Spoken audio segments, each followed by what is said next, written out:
uh, share it. I will share or I will teach a subject about biology.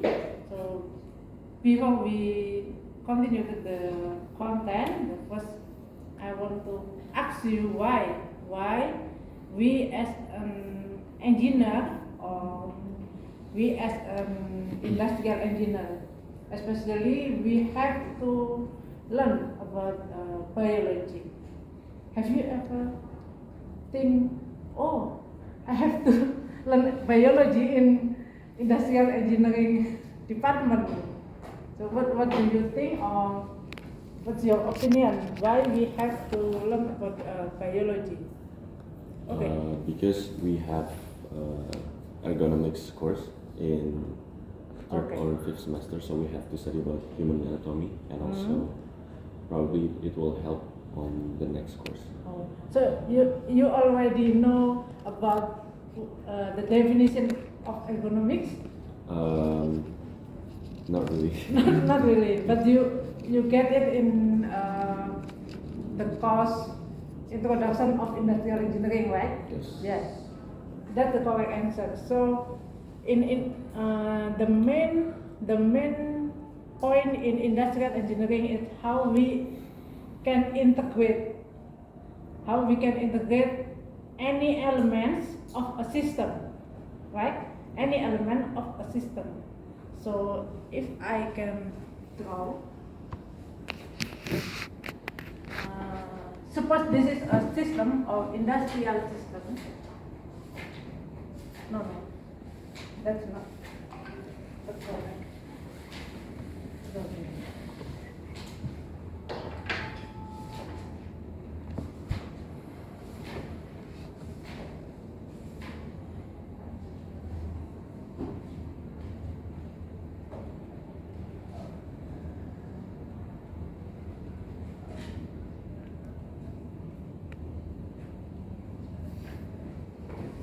So this is the picture about industrial system. Industrial system or business, anything related to the industry. Industrial system. So we have the first input, the first row on the left row is an input, right? And the center rectangle is a Process. process. The right arrow is Output. output. Okay. So this is Feedback. what is it? The low Feedback. tanah yang di bawah ini. Anyone? Feedback.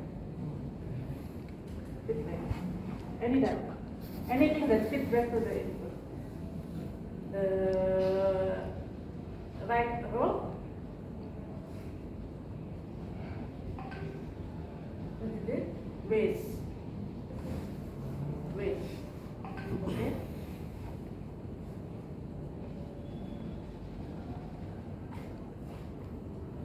No.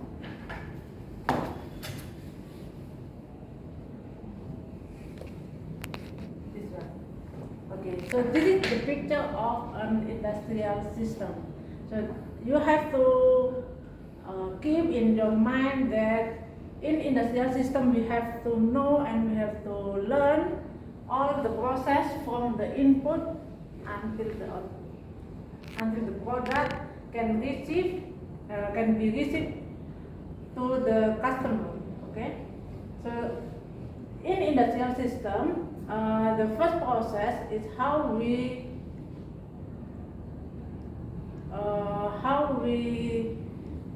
take bagaimana kita mengambil ya, how we take the resources from the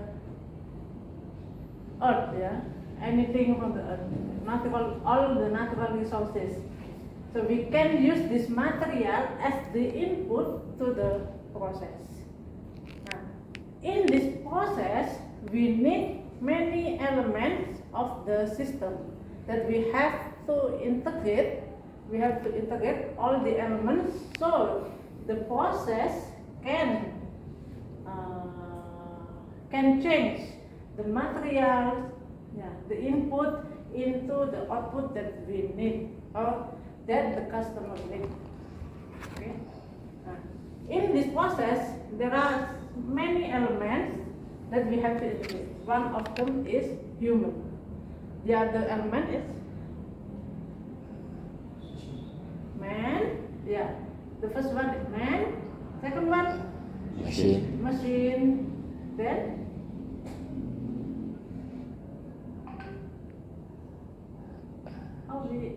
bagaimana singkatannya? 5M. Money, Man, mesin, material.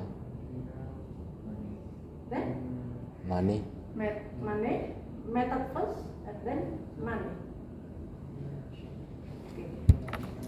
So you have to remember this picture because we have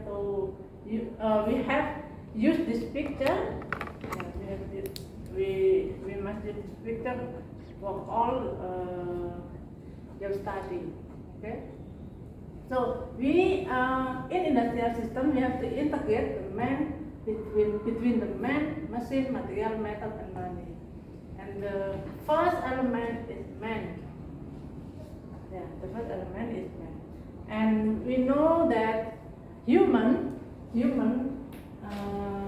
have many disabilities to perform their life or to do their activities. For example, can you study from 8 a.m. until 8 p.m. non-stop? Why? We will be exhausted and Okay. over. We need to rest. Yeah, you need to rest and any other? We need to break. Yeah, we need a break, right? Yeah. So man is different from robot. If we talk about the robot, can we set the robot or make the robot that can do a work from 8 a.m. to 8 p.m.? Yes, it can. Yeah. For 24 hours, the robot can do the task. But for human, it's different. That's why we have to learn we have to know what's the ability of the human. So the basic of the ability of the human, we have to know how the human physiology, how our body works and how our body responds to any other condition outside the body. That's why we have to learn human physiology. Okay? And that's the correct answer, that human physiology and biology related to ergonomics, and then it's related to how we create a workstation, how we create a good workstation, good work, and other, and the safety, safety, that the relation between biology and other force. Okay, so we go to the definition of the physiology. So the physiology means that it is a study of the function and processes of living organism. So living organism means human, plants, animals, anything. But we focus in our course about human. So 70% about in our course related to human, and 30% or 20 and 30% related to the animals. Okay? So this is the study of the function and the process.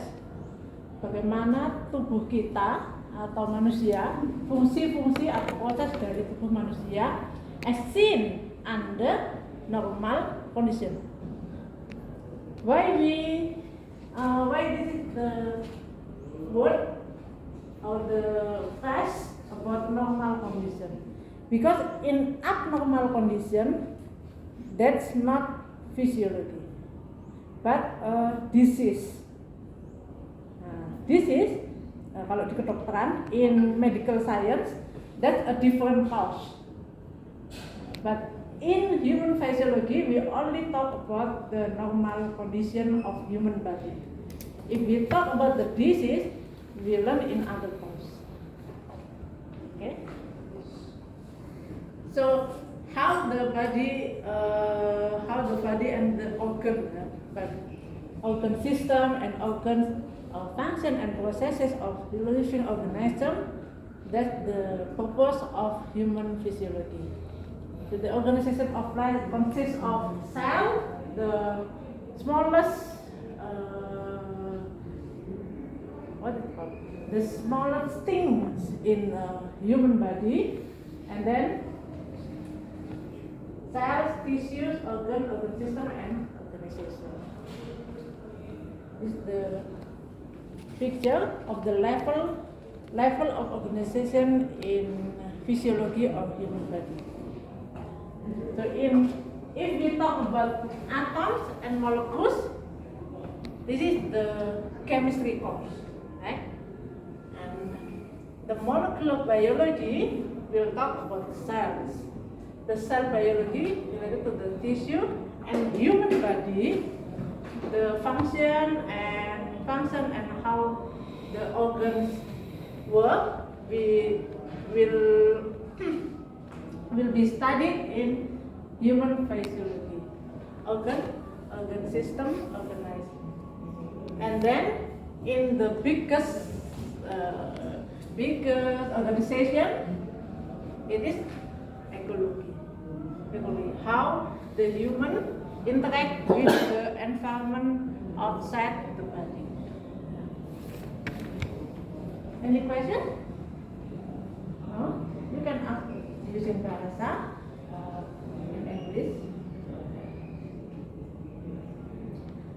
So what is the organ system in review? So in this semester or in biology course, we will learn about how integumentary process. Integumentary consists of skin, our skin, hair, nails, and other function that the main function is for protection. So the bagian terluar dari tubuh kita, ya, bagian terluar dari tubuh kita, skin, hair, and nails. And the second topic is related about musculoskeletal. Musculoskeletal. What is musculoskeletal? Musculoskeletal is muscle and bone, otot dan rangka. Muscle and bone. The main function of musculoskeletal is movement and protection. You may have known about this. And the third is about respiratory, human respiratory system. It consists of our lungs and respiratory tract, tenggorokan, saluran pernafasan, dan paru-paru. So the main function of respiratory is for gas exchange. The fourth is digestive. So how we process food, we change the food into the nutrition, so we can use the nutrition untuk memastikan, ya, to make sure that we have bahwa kita selalu sehat, to make sure that we are healthy enough to do the work. So this is the digestive. And the fifth is reproductive and urinary, but the focus is in urinary. In urinary. Because the urinary have a strong relationship with the kelelahan pada pekerjaan. Jadi when we feel exhausted in our work. And the sixth part circulatory system, it consists of heart, blood vessels, and blood. The main function is to deliver components needed by living cells and collectives. And then about nervous system and endocrine, brain, nerves, and glands. Main function to control body function, responses, and information management. The last one is about immune. It consists of red blood cells, lymphatic system, and other belonging to system related. So this is the control of the another organ system.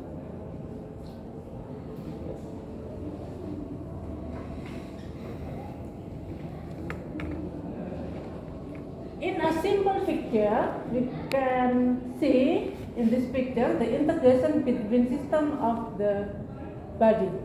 Exclude the immune system. So this is the outside line. The outside line is integumentary system. Consists of skin, our skin, our nails, and hair. Skin, nails, and hair. Integumentary system. And we have nervous system, consists of brain, nerves, and then we have musculoskeletal system, consists of muscle and skeleton. And then circulatory system, blood, our blood, digestive system, reproductive system, urinary system, and respiratory system.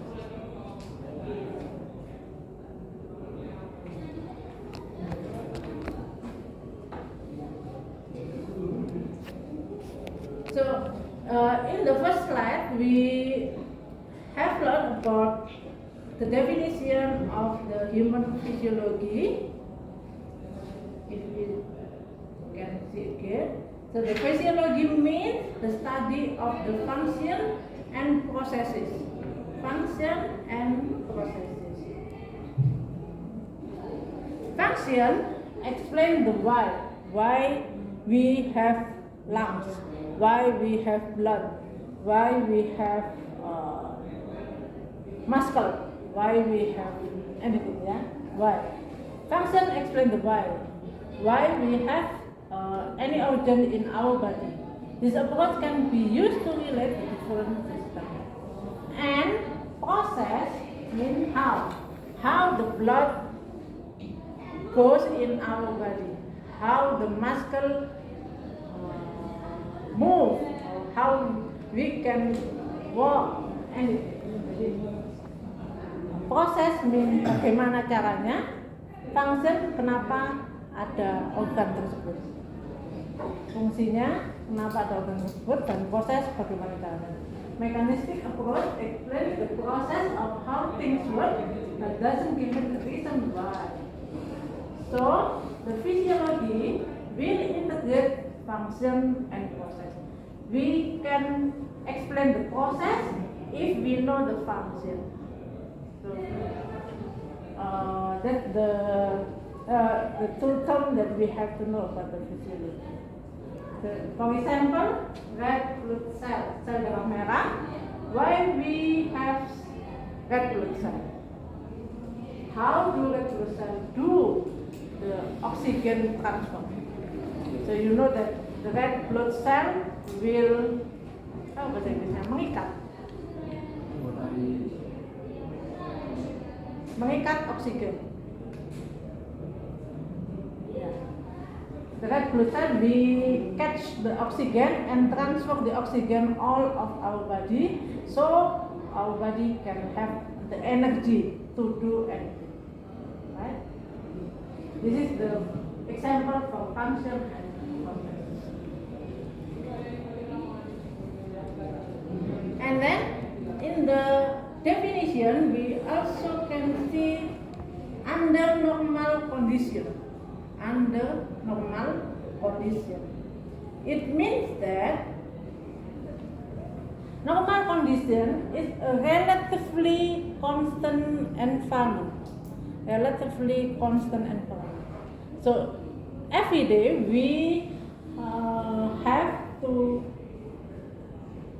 live live ya, to live in under dalam berbagai macam situasi, ya, dalam berbagai macam situasi. So today we don't get a rainy day, but maybe in the night we got the rain, right? So if we feel that I feel sick today, maybe I will have an umbrella to avoid the wind, right? Because we know that if I got the wind, I will sick. That's the example for non-relatively constant environment. So we have to know that a relatively constant environment, in other terms, is homeostasis. The environmental balance means, despite the change in the external environment, the body is able to maintain constant internal environment. Example, water balance. So if why do you the question is how much you have to drink water in a day? How much water that you have to drink in a day? 2 liters. 2 liters? 2 to 3 liters. Any other that have to drink more than 2 liters? Okay, how much? Maybe 1 liter and a half. Huh? Maybe What? 1 liter and a half. Oh, 1 liter and a half. Okay. Anyone who need more than 2 liters? You? Yeah, maybe more. More. Why? I get pretty exhausted and Kebutuhan selalu haus. yeah, Selalu maybe. haus. Lagi olahraga. Yes. Olahraga apa? Maybe basketball or Basketball every day. not every day, but I get extremely Thirsty. Thirsty. yeah, hydration. Okay. So if you have a daily exercise, in the morning I have to run 5 kilometers maybe. You may need a volume of water. Ya, mungkin kamu akan membutuhkan air yang lebih banyak ya, dibandingkan dengan teman-teman yang lainnya, gitu ya. So,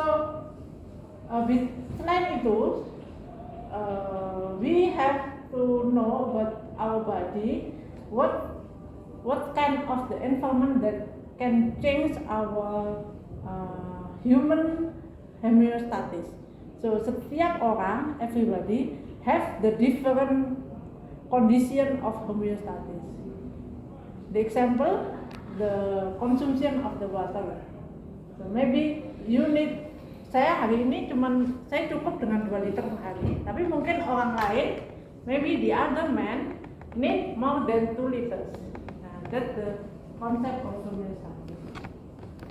But our body naturally can maintain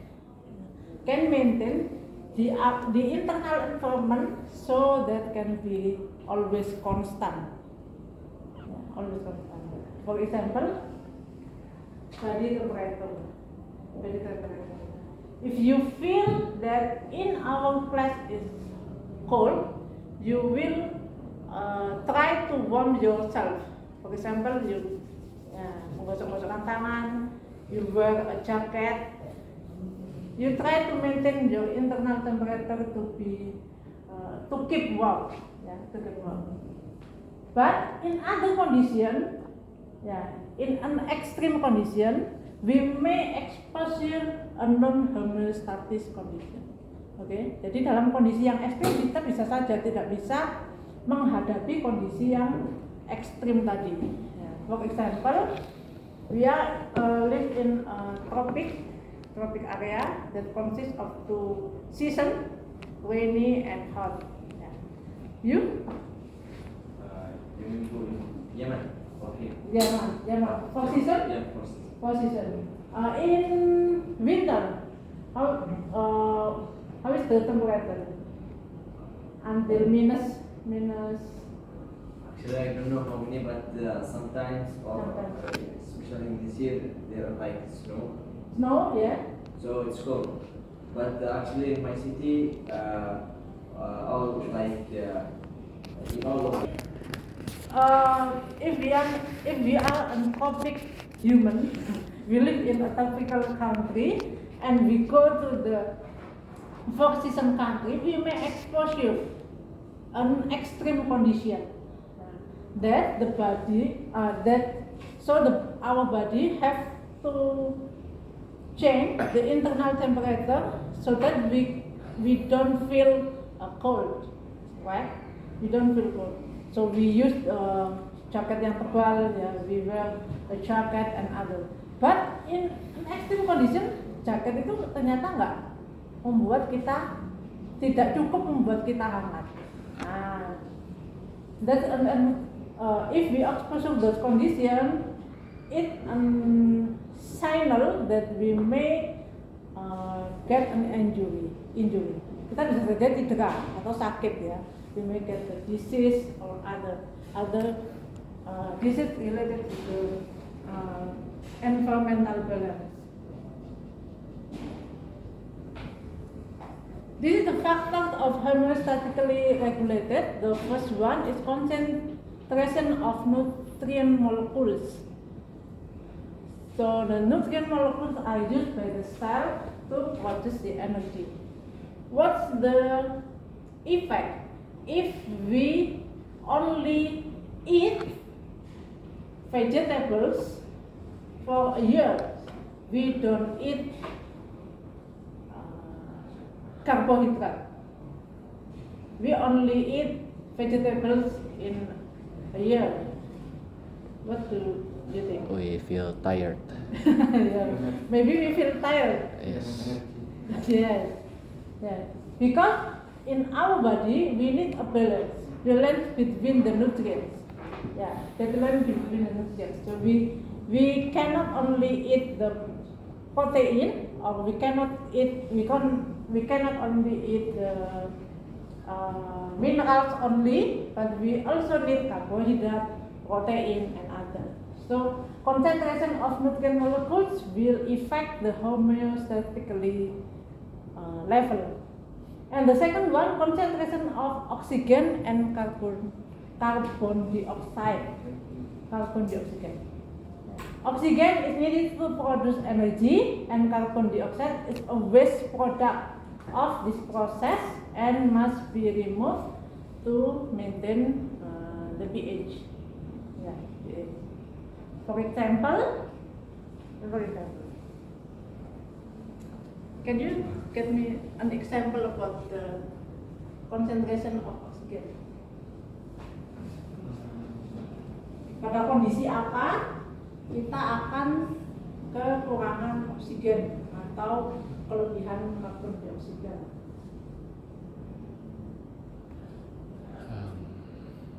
Maybe when we are in a very hot place, like in deserts, difficult to breathe sometimes. Yeah. It's difficult. Yeah. In a hot plate, and you feel you can put you can put, and the concentration of oxygen is low. Okay. Yeah. No, you. Maybe you can at a high place, maybe at a mountain. Maybe there's low oxygen. Yeah. If you go to the mountain, the oxygen is lower. You need an oxygen more. Yeah. You need oxygen more. That's the condition that the example of the condition that non-homeostatically. The other condition, if you may exercise, you play basketball, you play football without pemanasan. Udaranya. Ya, pemanasan. Warming up. without warming up. So your human rate is pushed to push high, to high. So the concentration of oxygen and carbon dioxide will be unbalanced. And the third one, concentration of the waste product, accumulation of waste product causes toxic effect. The fourth, pH, appropriate pH level are required for proper nerve cell and enzyme. Concentration of water, salt. So this is for example, if we feel thirsty, and other volume and pressure. This happen in cell, intra and extracellular environment.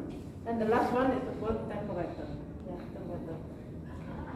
If we may go to the a hot, extreme hot country or a cold country, an extreme cold country, we may expose you the temperature that change the homeostatic condition.